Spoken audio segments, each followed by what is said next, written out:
गणाचार्य विराग सागर जी महाराज की, आचार्य भगवान भट्टाचार्य गुरुवर विशुद्ध सागर जी महाराज की, अहिंसा में विश्व धर्म की जय। मुनि श्री सुप्रभ सागर जी महाराज की, मुनि श्री प्रणत सागर जी महाराज की, मुनि संघ की जयकारा गुरुदेव का।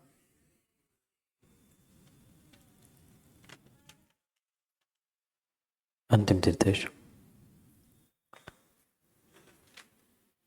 वर्धमान स्वामी के शासन में हम सभी उनके उस दिव्य ध्वनि से प्राप्त न्याय ग्रंथ को समझने के लिए यहाँ परीक्षामुख सूत्र नामक ग्रंथ का अध्ययन कर रहे थे। भव्यात्माओं, आचार्य प्रवर माणिकनंदी स्वामी ग्रंथराज परीक्षामुख सूत्र में हमें तत्वों का निर्णय करने के लिए न्याय की कसौटी प्रदान कर रहे थे। प्रमाण और न्याय के माध्यम से वस्तु स्वरूप का निर्णय कर अपने ज्ञान को सम्यक ज्ञान बनाना, इसे न्याय या न्याय शास्त्र कहा। और ऐसे न्याय शास्त्र के अंतर्गत परीक्षा अभिमुख इस प्रकार से ग्रंथ को प्रस्तुत कर आचार्य माणिकनंदी स्वामी हमें प्रमाण और प्रमाणाभास का व्याख्यान उनके लक्षणों के साथ हम जैसे अल्प बुद्धियों के लिए कर रहे हैं। और उसी विषय को कल हमने पहले सूत्र से प्रारंभ किया था, क्योंकि प्रमाण से समीचीन अर्थों का, पदार्थों का समीचीन निर्णय होता है और प्रमाणाभास से विपरीतता होती है। इसलिए सर्वप्रथम प्रमाण का लक्षण यहाँ पर कल आचार्य महाराज ने पहले ही सूत्र में दिया। स्वपूर्वार्थ व्यवसायात्मकम ज्ञानम प्रमाणम। प्रमाण क्या है? ज्ञान है। पर हर किसी का ज्ञान प्रमाण होगा क्या? नहीं। फिर कौन सा ज्ञान प्रमाण है? उसलिए उस प्रमाण को 5 विशेषणों से समझाया। स्व, अपूर्व, अर्थ, व्यवसायात्मक, ज्ञान। सिंपल अर्थ कल हमने ये समझा था कि अपने आप को और जिसे किसी अन्य प्रमाण से पहले नहीं जाना गया, ऐसे पदार्थ को निश्चयात्मक निर्धार करते हुए जो ज्ञान को प्राप्त करना है वही प्रमाण है। एक एक शब्द यानी स्व, अपूर्व, अर्थ, उनका विश्लेषण कल हमने समझा था। किसके खंडन के लिए यह व्याख्यान हुआ था, यह भी हमने क्रम से समझा। और अंतिम विशेषण ज्ञान शब्द पर हम पहुंचे थे और समय अपना पूर्ण हुआ था। वहीं से प्रारंभ कर आज दूसरे सूत्र तक हमें पहुंचना है, क्योंकि नैयायिकों का कहना है कि ज्ञान प्रमाण नहीं है, सन्निकर्ष प्रमाण है। ज्ञान प्रमाण नहीं है, सन्निकर्ष प्रमाण है। तो ये सन्निकर्ष है क्या? पदार्थ और इंद्रियों का जो कांटेक्ट है, स्पर्शन है, वही नैयायिक प्रमाण मानते हैं। यह वस्तु है। क्या है? ज्ञेय नहीं है, प्रमेय नहीं है। यही ज्ञेय, यही प्रमेय, जानने योग्य वस्तु, पेन, पेंसिल, प्लास्टिक, पुद्गल, जिन चाहे नामों से पुकार।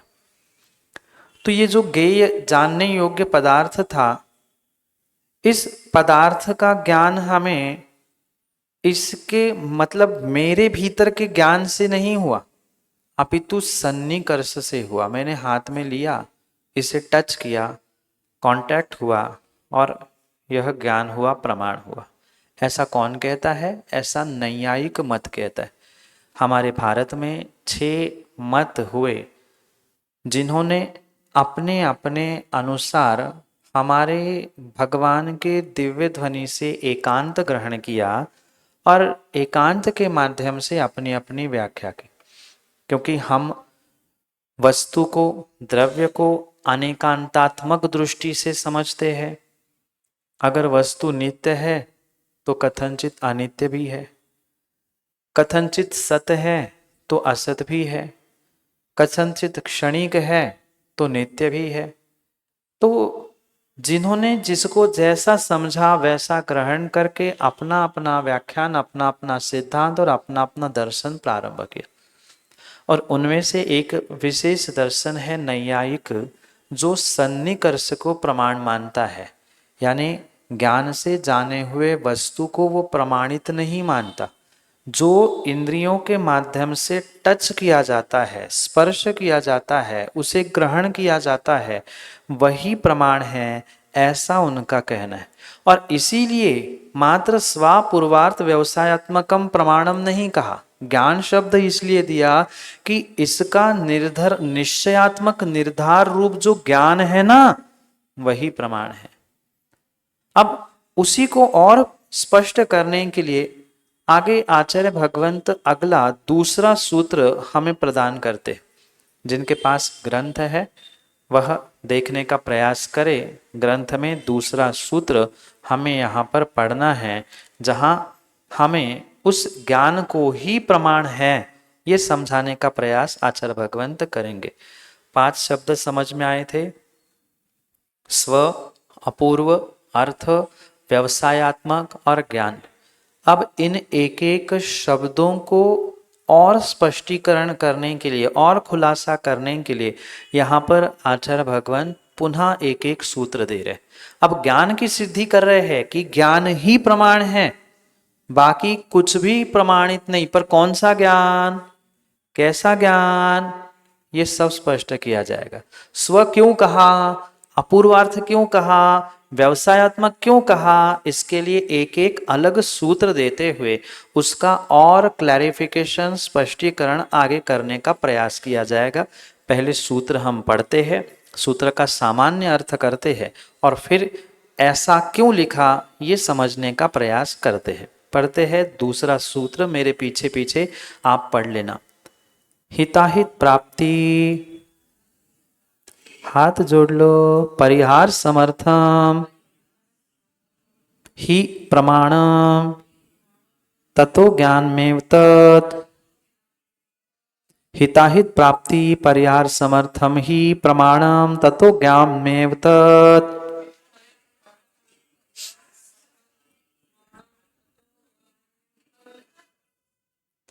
हिताहित प्राप्ति परिहार समर्थम ही प्रमाणम ततः ज्ञानम एव तत्। पुनः कह रहा हूं, हित प्राप्ति, अहित परिहार, समर्थम ही प्रमाणम ततः ज्ञानम एव तत्। अब करते हैं अर्थ। हित की प्राप्ति, हित सुख, सुख की प्राप्ति। अहित परिहार, दुख का परिहार। उसके लिए समर्थ कौन है? समर्थम ही प्रमाणम। हित की और हित के कारणों की प्राप्ति। पुनः समझना, हित की यानी सुख की प्राप्ति और सुख के कारणों की प्राप्ति, दुख का परिहार और दुख के कारणों का परिहार करने में जो समर्थ है वही प्रमाण है। और वो कौन हो सकता है? ततः ज्ञानम एव, वह मात्र और मात्र ज्ञान ही होता है, सन्निकर्ष प्रमाण नहीं हो सकता। समझ में आया? क्या इस पेन को, केय को आपको आंखों को टच करने पर दिखता है ऋषभ? क्या हाथ में लेने से, आंख बंद करके उसे स्पर्श करने से ही दिख रहा है? बिल्कुल नहीं।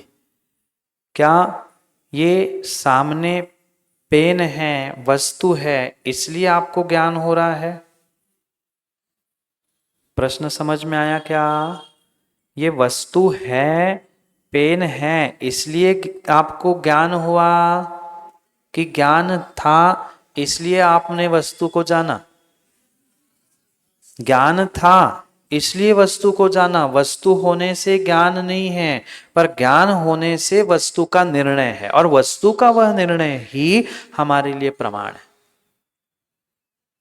तो अब ये वस्तु का निर्णय जो हम कर रहे हैं, जो हम इसका व्यवसायात्मक ज्ञान प्राप्त कर रहे हैं, वह ज्ञान को ही प्रमाण कहा। क्यों?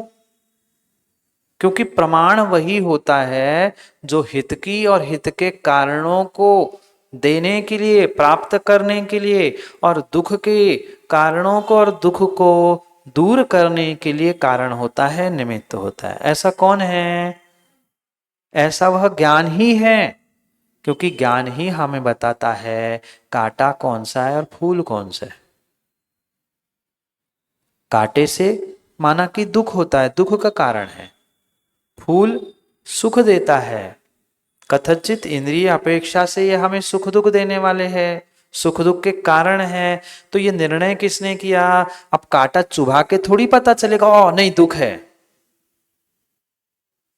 समझ में आ रहा है? नैयायिकों का सन्निकर्ष प्रमाण गलत है। ये सिद्ध करने के लिए यहां पर विशेष यह सूत्र प्रदान किया, और इसीलिए कल ज्ञान का विषय हमने आखिरी छोड़ा था।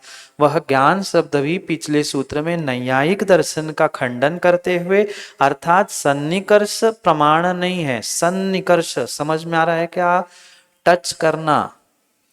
लोगों ने तो इतनी बड़ी विडंबना आगम के साथ कर ली।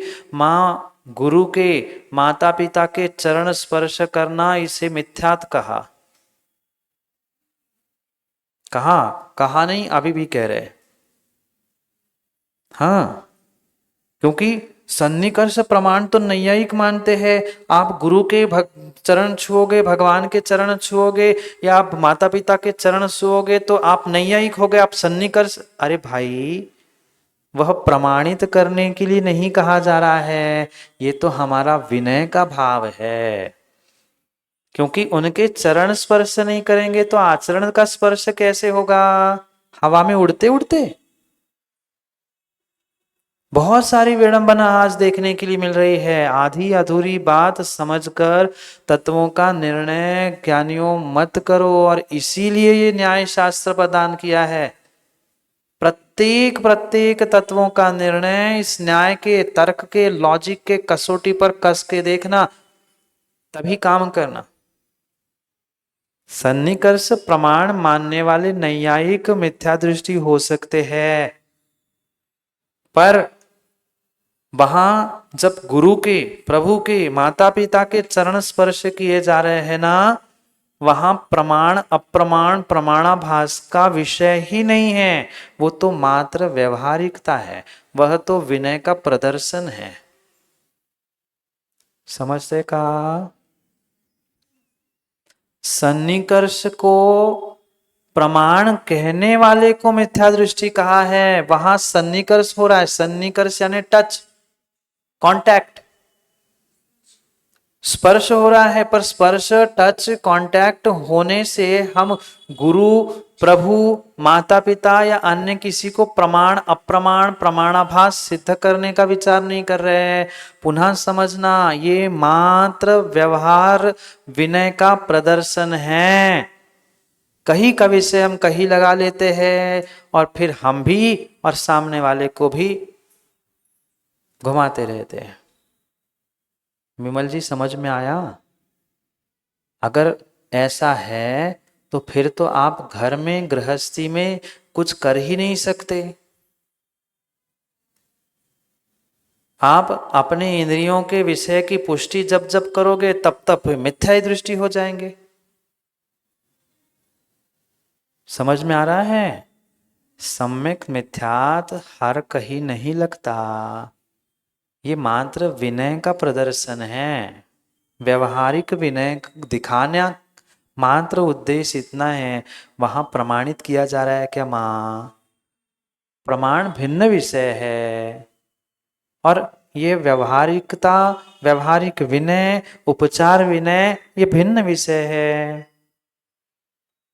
इसलिए किसी ने धोखे से मैं जी चरण छू लिए गुरु के भगवान के, ओ पाप कर लिया। हाँ, ऐसा ट्रेंड चलता है यहाँ पे। अभी विषयों को मां समझा नहीं है। सन्निकर्ष किसे कहा और सन्निकर्ष का विषय कहाँ लगाना है? प्रमाण और प्रमाणाभास में। वहाँ भगवान, गुरु, माता पिता या अन्य उपचार गुरु के भी वहाँ आप चरण स्पर्श कर रहे हो ना, वहाँ प्रमाण प्रमाणाभास का विषय नहीं है। पदार्थ और इंद्रिय, इनका संबंध सन्निकर्ष कहा जाता है। जिनको लिखना है लिख लो, नहीं तो पुनः पुनः सन्निकर्ष में कहता जाऊंगा, भूल जाओगे। इंद्रिय और पदार्थ, इनके संबंध को सन्निकर्ष कहते। ये पदार्थ है, ये पेन जो मेरे हाथ में है, पेंसिल, ये पदार्थ है और ये स्पर्श इंद्रिय। तो इनका जो संबंध होगा उसे क्या कहा? सन्निकर्ष कहा।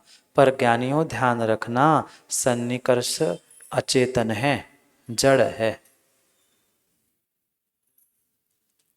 ये पेन जड़ है और इंद्रिया, यहां इंद्रिया मात्र ग्रहण करना, भाव इंद्रिय से तात्पर्य नहीं है, द्रव्येंद्रिय। जो भी द्रव्येंद्रिय है वह कथनचित जड़ ही है और इसलिए सन्निकर्ष भी क्या हो गया? अचेतन हो गया। और अचेतन कभी प्रमाण हो सकता है? नहीं हो सकता। अचेतन कभी हित अहित और हित अहित के कारणों की प्राप्ति परिहार करने के लिए समर्थ हो सकता है?